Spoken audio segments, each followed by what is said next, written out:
हमारा व्यापार, उसी तरह हमारा जीवन, उसी तरह हमारे जीवन में सुख दुख ये चलता रहता। कभी सुख आएगा, कभी दुख, कभी ग्राहक ज्यादा आ गए, कभी कम हो गए, कभी धन ज्यादा आ गया, कभी कम हो गया। घबराना नहीं है उस समय पर हमको। तेरे मंदिर में आना मेरा काम है और मेरी बिगड़ी बनाना तेरा काम है। हम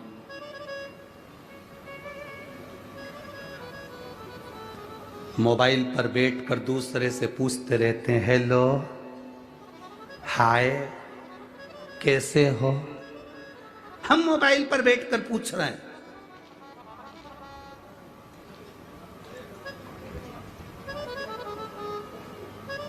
दूसरे से पूछ रहे हैं, हेलो, हाय, कैसे हो, और बैठे हो घर में मुंह चढ़ाए,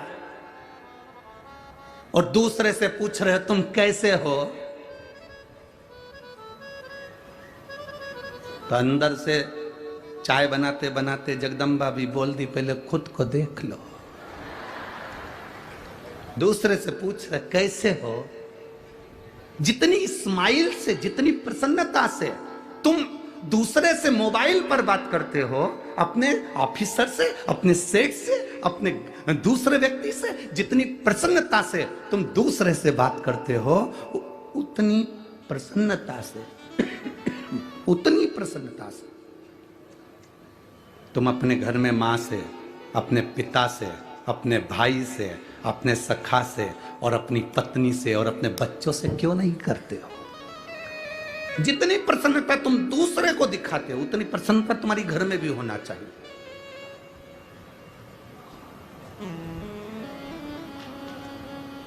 ये भ्रम है तुम्हारा कि ये नहीं कर सकते, रुद्राक्ष नहीं पहन सकते।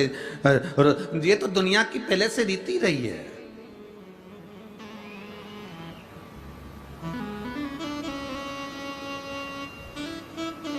अरे गुरुजी, बेलपत्री खाने से कुछ हो जाता है क्या? बेलपत्री खाने से फल मिलता है? हम पेड़ से तोड़कर बेलपत्री खाएं तो उसका फल मिलेगा? हमने ये नहीं कहा कि पेड़ से तोड़कर बेलपत्री खाना, हमने कहा है शंकर भगवान पर चढ़ाकर फिर खाना। बोलो सही है कि गलत है? बोला कि नहीं बोला? तो उसमें क्या अंतर है कि पेड़ से तोड़ के खा लो चाहे भगवान पे चढ़ा के खा लो? हमने कहा बहुत अंतर है। तुम्हारे घर पर जाना और आटा सेकना, गेहूं का आटा सेक के उसका सीरा बना लेना या उसकी पंजेरी बना लेना। वो सीरा पंजेरी बनाकर सत्यनारायण भगवान के सामने रख देना और एक कटोरी पंजेरी अलग रख देना। जो तुमने भगवान के सामने भोग में रखी है उस पंजेरी को खाकर देखना। जो तुमने दूध, दही, शहद, शक्कर मिलाया, पंचामृत बनाया, उस पंचामृत को भगवान सत्यनारायण के सामने रख दो और पंचामृत अलग से बनाकर खाओ। अलग से बनाकर जो खाओगे उसमें स्वाद नहीं आएगा। जो भगवान के सामने पहुंच गया उसमें स्वाद बढ़ जाएगा।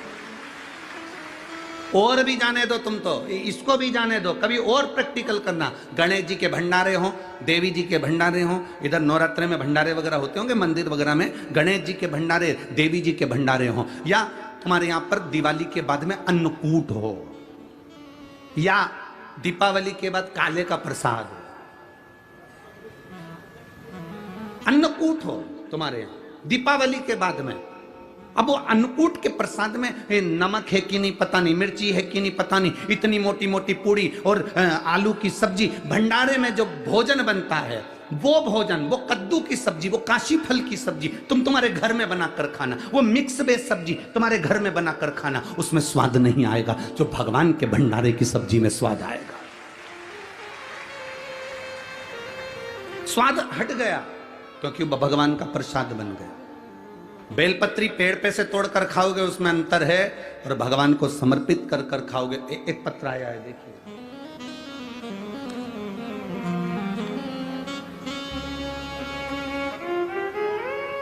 मेरा नाम अर्चना सचिन बंजारी, पता तहसील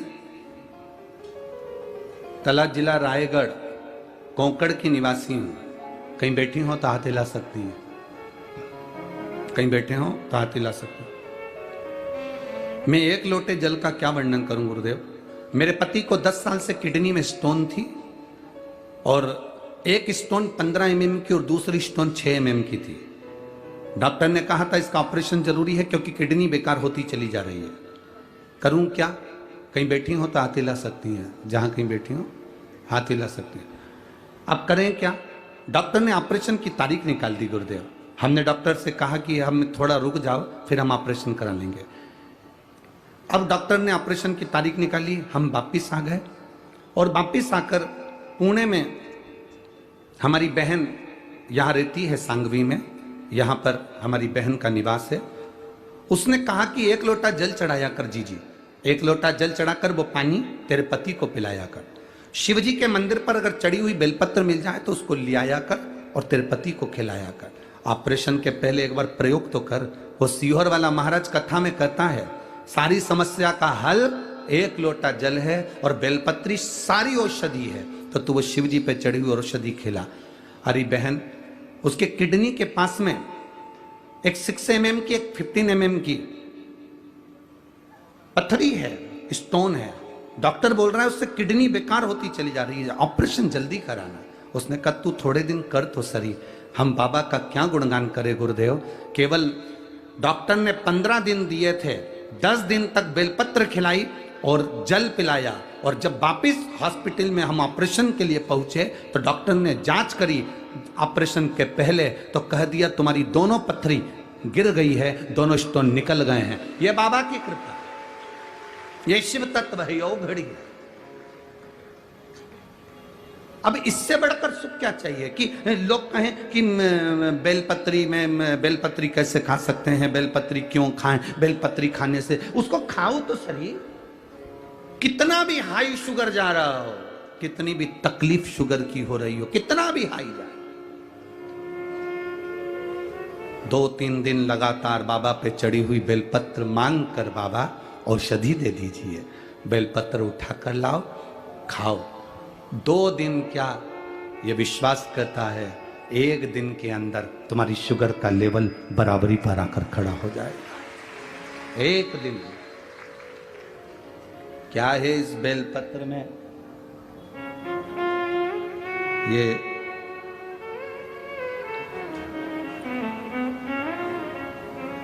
इस बेलपत्र में ऐसा क्या होता है कि जो इतनी औषधि का कार्य कर जाता है?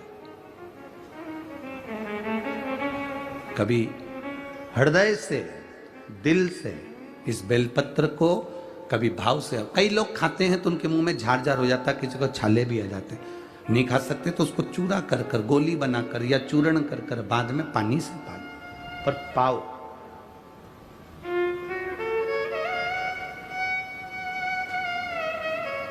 नियम से पाओ।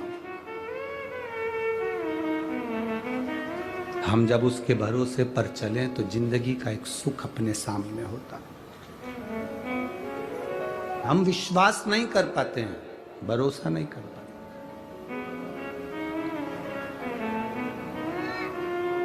वो अग्रवाल परिवार की बहन से पूछना, उसके पत्र में लिखा है कि डॉक्टर जब भी बोले तो केवल सोनोग्राफी में 1 बच्चे का बोला, पर एक भी बार डॉक्टर ने नहीं कहा कि तुम्हारे 3 बच्चे हैं या 2 बच्चे हैं। इसमें पत्र में लिखा उस अग्रवाल ने, एक भी बार नहीं लिखा। सोनोग्राफी अलग अलग जगह पर कराई तो भी किसी ने नहीं बताया कि तुम्हारे 2 बच्चे हैं कि 3 बच्चे हैं। बच्चे को जन्म देने के लिए गए तब भी एक ही बच्चे का रिपोर्ट, और जन्म हुआ तो 3 बच्चे गर्भ से जन्म लिए। ये शिव तत्व नहीं तो क्या?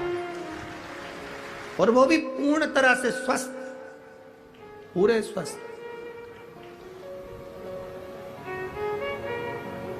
उसमें लिखा उन्होंने केवल एक रुद्राक्ष का जल, बहुत प्रबल एक रुद्राक्ष।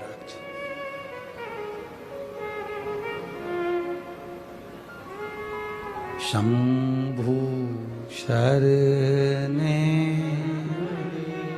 मां घड़ी रे दुख का दया करी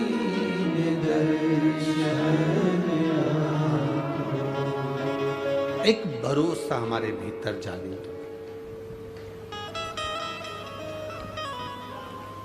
कल कथा में अपन सुन रहे थे वरद विनायक की कथा, 4थे नंबर के विनायक की कथा। उसमें एक राजा के संतान का सुख नहीं हुआ तो वो गुरु विश्वामित्र के पास जाकर निवेदन करता, मुझे संतान नहीं है।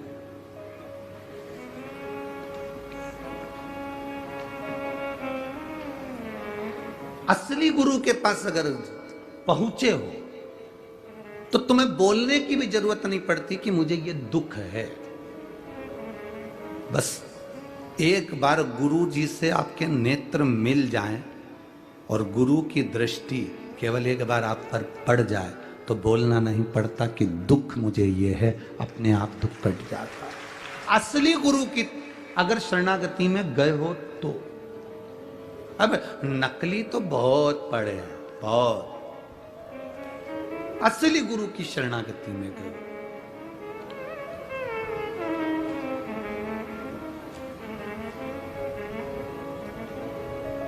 गुरु का काम क्या है? क्या काम है गुरु का? गुरु का एक काम सबसे प्रबल है। जब वो नयन मिलाता है, अपनी दृष्टि जब अपने शिष्य पर देता है, अपने भक्त पर देता है, तो गुरु की जो नयन होते हैं वो नौका के समान होते हैं, और जब भक्त पर वो अपनी दृष्टि देता है तो उस भक्त को अपनी नौका में बिठाकर पार लगा देता है। वो गुरु होता है। असली गुरु की शरण में जाओ तो कुछ मांगो ना मांगो, बस उसकी दृष्टि पड़ जाए। और गुरु का काम भी ऐसा, वो देखता ही नहीं है, बड़ी मुश्किल से देखेगा, जब देखेगा भी वो देखे ही नहीं। गुरु की शरणागति बड़ी प्रबल। विश्वामित्र बाबा के सामने जाकर राजा ने कह दिया मेरे घर में संतान नहीं है। विश्वामित्र जी ने कहा कि तुम्हारे घर में औलाद नहीं है, ये तुम्हारे पूर्व समय के कर्म का भोग है जो तुम्हें भोगना है। नहीं, मैंने सुना है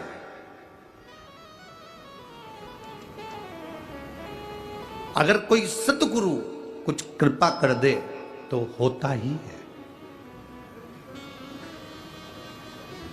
देवता का काम है तुम्हारे भाग्य को लिखना, शिव जी का काम है तुम्हारे भाग्य को बदल देना, पर शंकर के पास भेजने का काम है किसी सतगुरु का जो तुम्हें उसके दरवाजे तक भेजे। तुम्हारी पड़ोसन अगर तुमसे कह रही है कि एक बार पशुपति व्रत कर लो ये काम हो जाएगा, एक बार तुम भगवान का भजन कर लो हो सकता है, तुम एक बार मंदिर जाना चालू करो शंकर जी के, तुम्हारी पड़ोसन अगर शिव जी के पास भेज रही है तो समझ लो कोई गुरु ही है जो तुम्हें शंकर के पास भेज रहा है। विधाता का काम है तुम्हारा भाग्य लिखना, शंकर जी का काम है तुम्हारा भाग्य बदलना, पर शंकर जी तक पहुंचाने का काम कोई सद्गुरु ही कर सकता है। तुम्हारी पड़ोसन कह दे कि चले जाओ तो समझ लेना कि कोई शिव तत्व की प्राप्ति हुई है। एक पत्र आया है, देखिए उसमें लिखा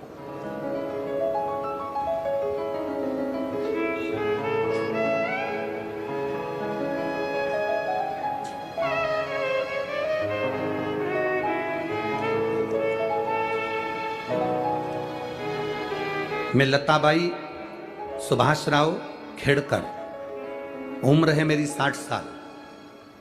कहीं बैठी हो तो हाथ हिला सकती है। मैं लताबाई सुभाष राव खेड़कर, उम्र 60 साल, गांव शिरूर लाजबंद की ताजबंद, तुम समझ लेना ठीक है, तालुका अहमदपुर, जिला लातूर, महाराष्ट्र की रहने वाली। कहीं बैठी है? हाथ हिला दो एक बार। हाँ ठीक है, दिख गए। एक बार वापिस हाथ हिला दीजिए। श्री शिवाय नमस्तुभ्यम। ठीक है ठीक है। मेरे पति पीडब्ल्यूडी में सरकारी कर्मचारी थे, उनका निधन हो गया। 10 अक्टूबर 2006 को मेरे पति चले गए। कौन से सन में गए? 2006 में। गुरुजी बड़ी कठिनाइयों की जिंदगी चालू हो गई। मेरा बड़ा बेटा, मेरे पति जो गए उनके निधन के बाद उनकी नौकरी के लिए अप्लाई करता रहा पर उसको नौकरी नहीं मिली। अब 2006 में गया, 2023 चल रहा है। जरा विचार करिए, सालों निकल गए गुरुदेव पर नौकरी नहीं मिली। चक्कर काट काट कर थक गया, पर उसकी किस्मत में नौकरी नहीं आई होता। बड़े परेशान हो गए। तब हमारे गांव की एक महिला ने हमसे कह दिया कि तुम एक काम करो ना, इतने साल से 2006 से तुम अप्लाई कर रहे हो, नहीं मिल रही, तो अब शंकर जी के दरवाजे पर क्यों नहीं जाते? ऑफिसरों के चक्कर काट लिए, सारे ऑफिस वालों से मिलिया है, सारे अधिकारियों से मिलिया है, मंत्री संतरी से मिलिया है, अब एक बार महादेव से तो मिलो। पड़ोसन का कहना माना और उस महिला ने हमसे कहा कि तू पशुपति व्रत कर। मैंने पशुपति व्रत करा। मेरे बेटे ने शिव जी के मंदिर में जल चढ़ाना प्रारंभ करा। 17 साल से जो काम नहीं हुआ, 7 दिन के अंदर मेरे बेटे को कलेक्ट्रेट में नौकरी मिल गई। ये शिव तत्व है। 2006 से जो नौकरी ना मिली, उसने लिखा 17 साल से जो प्रतीक्षा कर रही थी, वो प्रतीक्षा निकली। 7 दिन के अंदर मेरा बेटा एनसीसी डिपार्टमेंट में नांदेड़ के अंदर पदस्थ हो गया। 7 दिन के अंदर बाबा ने मेरे बेटे को नौकरी दे दी। 2006 से मंत्रियों से मिली, संतरियों से मिली, सारे अधिकारियों से मिली, चरण धो लिए, प्रणाम कर लिया। 2006 से किस किस के हाथ नहीं जोड़े होंगे वो बताओ तुम। बोलो रही मेरी जीजियों पुणे वाली, और मेरे भाई भी बैठे हैं। 2006 से किस किस के हाथ नहीं जोड़े होंगे उस मां ने? 2006 से उसके बेटे ने किस किस से निवेदन नहीं करा होगा कि मेरी नौकरी मेरे पिताजी की जगह लगा दो, मेरी नौकरी मेरे पिताजी की जगह। किस किस से नहीं कहा होगा उसने? किससे नहीं कहा होगा? बैठो बहन, श्री शिवाय नमस्तुभ्यम, बैठिए। किससे नहीं कहा होगा उसने? सबसे कहा। पर कौन करे? कोई सतगुरु होता है, उसको उसने लिखा। गांव की एक महिला ने, गांव की एक मां ने, एक महिला ने मुझसे कह दिया तुम शिवजी का पशुपति व्रत करो और अपने बेटे से कहो 1 लोटा जल चढ़ा। फिर वही बात आ गई। विधाता भाग्य लिखता है, शंकर जी भाग्य बदलने को तैयार बैठे हैं। बस शंकर जी के पास में कोई भेजने वाला सदगुरु होना चाहिए।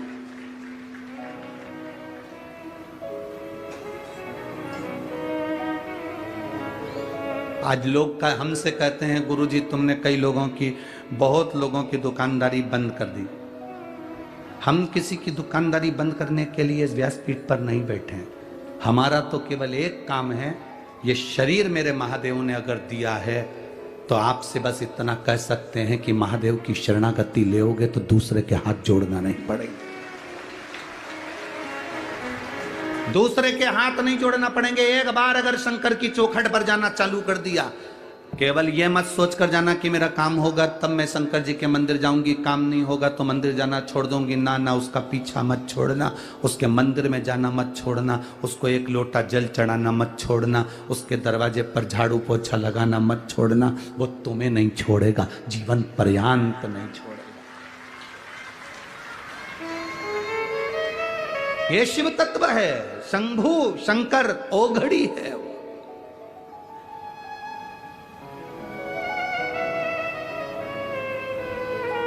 आप में से कितनी माताएं बैठी हैं, तुम्हारे यहां कोई काम करने वाला मां आती हो और वो रो रो कर पोछा लगा रही हो तो तुम्हारे दिल नहीं पसीजता होगा? अरे बोलो तो जम के जरा। कोई रो रो के बर्तन मांज रहा हो, तुम्हारा दिल नहीं पसीजेगा? कोई रो रो के कपड़ा धो रहा हो, तुम्हारे घर के बच्चों को संभाल रही है, रो रो के खूब दुखी है, खूब दुखी, तो घर की जो सेठानी होती है वो पूछ लेती है, आई इधर आओ जरा, आई इधर आओ, क्यों रो रही हो, क्या हो गया? आज मेरी बहू से झगड़ा हो गया, उसने मुझे रोटी नहीं दी है, आज मैं बड़ी दुखी हूँ। सेठानी कहती है तुम काम छोड़ो पहले, लो मैं प्लेट में खाना देती हूँ, ले खाओ। आई रोना नहीं, जीवन तो चलता रहता है। सेठानी को दुख होगा, उसके घर की बर्तन वाली, काम वाली, पोछे वाली अगर कोई दुखी है तो सेठानी को दुख होता है। इस मृत्यु लोक में रहने वाला कोई मनुष्य दुखी है तो मेरे महादेव को दुख होता है। मेरा महादेव दुखी होता है। और महादेव को दुख किस बात का है कि तू मेरे घर में आता है, मेरा भजन करने वाला और दुखी हो जाए। संसार में रहने वाले, पृथ्वी पर रहने वाले अगर दुखी होंगे तो शंकर को दुख होगा। तो किसी को कोई फर्क नहीं पड़ेगा, पर शिव जी को दुख होगा कि मेरी पृथ्वी पर रह रहा है। ब्रह्मा ब्रह्म लोक में रहते हैं, भगवान विष्णु बैकुंठ लोक में रहते हैं, इंद्र इंद्र लोक में रहते हैं, देवता देवलोक में रहते हैं, पितर पितर लोक में रहते हैं। पर शंकर भगवान मृत्यु लोक में रहते हैं पृथ्वी पर। सबसे ज्यादा दुख उनको होता है कि तुम इधर उधर क्यों भटक रहे हो। अगर तुम्हें दुख आया है ना तो तुम एक बार मेरे पास आओ तो सही, तुम मेरे पास आकर बोलो तो देखो। कई लोग कहते हैं कि भगवान को क्या बोलना पड़ता है, शिव जी को क्या बोलना पड़ता है? क्यों नहीं बोलना पड़ता? यहां पर इतनी सारी माताएं बैठी हैं, इन सब माताओं को मालूम है कि तुम्हारा पति 4 रोटी खाता है। सब माताओं को मालूम है कि तुम्हारा बेटा 4-5 रोटी खाता है। इसमें से कितनी माताएं ऐसी बैठी हैं, शायद ही कोई माता ऐसी होगी जो पति 4 रोटी खाता होगा तो एक साथ 4 धर के दे देती होगी। बेटा 4 रोटी 6 रोटी खाता हो तो एक साथ 6 रोटी रख के दे देती होगी। कोई मां नहीं देती, कोई पत्नी नहीं देती। पत्नी 2 रोटी रखेगी या 1 रोटी रखेगी, फिर पति आवाज लगाएगा, सुनो सब्जी अच्छी बनी है, 1 रोटी और लाओ। दाल अच्छी बनी है, मां 1 रोटी और लाओ। पति आवाज लगा रहा है कि 1 रोटी और लाओ, तो पत्नी प्रसन्न हो रही है, इन्होंने मुझसे रोटी मांग कर खाई। मां प्रसन्न हो रही है, मेरे बेटे ने आवाज लगाई कि मां मुझे रोटी ला कर दे, आज सब्जी अच्छी बनी, आज बेसन अच्छा बना, आज आमटी अच्छी बनी, आज सामान अच्छा बना, आज ठेसा अच्छा, मां 1 रोटी और ला कर दे। बेटा मां को बार बार बुला रहा है। मां को मालूम है 6 रोटी चाहिए तो मां 6 रोटी दे सकती थी, पर मां ने जान कर नहीं दी कि मुझे आवाज लगाएगा। भगवान तुम्हें सब कुछ दे सकता था, पर भगवान चाहता है कि तेरे बाप को आवाज तो लगा। सब कुछ देने की सामर्थ्यता परमात्मा में है, सब कुछ प्रदान करने की सामर्थ्यता भोलेनाथ में है, सब कुछ लुटाने की सामर्थ्यता मेरे शंकर में है। सब कुछ दे सकता है,